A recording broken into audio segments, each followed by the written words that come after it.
Good evening, everyone. My name is Rakesh Soli, and today I will be presenting on the topic of child development and sociocultural influence in New South Wales. We will be looking at it through the lens of Bronfenbrenner's ecological systems theory. Let me share my screen. So at first, we need to understand what actually the child development is. Child development is not just about biology, it is shaped by social, cultural, and environmental influences. In New South Wales, teachers work with children from diverse backgrounds and bilingual families, indigenous communities, and varying socioeconomic contexts. So, this presentation highlights the importance of inclusive and responsive education by examining how different ecological systems interact to influence the development.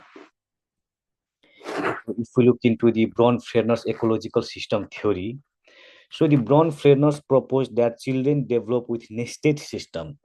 The first one is microsystem. The microsystem includes immediate relationship like family, peers, and educators. The mesosystem is the another one.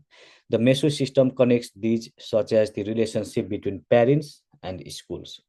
The next system is exosystem. The exosystem includes indirect influence like parental workplaces or media. Then there comes the macro system. The macro system reflects broader societal values, laws, and cultural beliefs. Lastly, the chronosystem considers the influence of time, life events, and historical context. So overall, understanding this system help us see how multiple layers of child's world interact to shape their development. So the next one we must talk about the indigeneity and cultural identity. It is one of the most important factor in the early childhood sector in NSW. So sorry.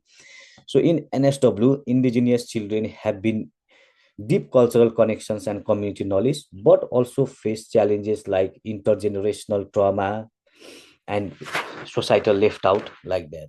So as an educator, it's vital to respect and affirm their cultural identity actually.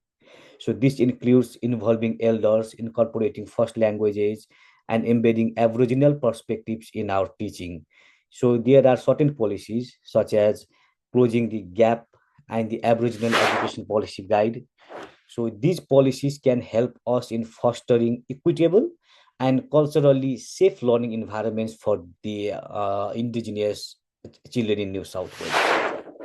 Similarly, there are lots of gender and language diversity in early childhood in case of NSW. So children begin developing their gender identity early, influenced by social interaction. We must promote gender inclusive practice through books, discussions, and plays. Additionally, many children in NSW are EALD learners. Supporting their home languages alongside English helps preserve identity and enhance learning. Therefore, the emphasis must be given to their mother tongue also. So practical strategies, including using multicultural materials, collaborating with families, and encouraging peer language support must be implemented in case of early childhood in NSW.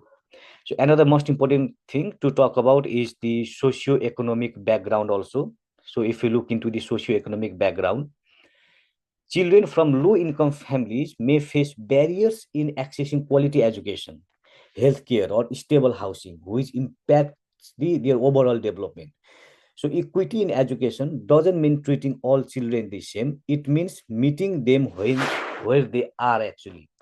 So government initiatives like the National Quality Framework (NQF) and the Inclusion Support Program provide critical resources to ensure these children are not left behind.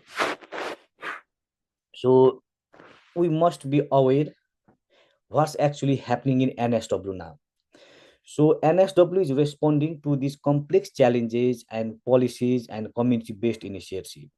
The early years strategy emphasizes inclusion and access, while the National Quality Framework (NQF) ensures consistent quality across different services.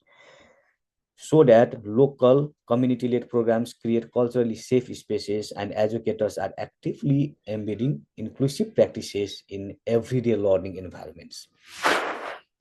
In conclusion, or to wrap up, Brown Freiberner's ecological framework help us to understand the child in different contexts.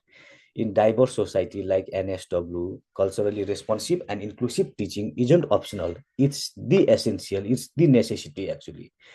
So by recognizing the roles of identity, language, cultural, and socio-economical factors, we can create a different learning environment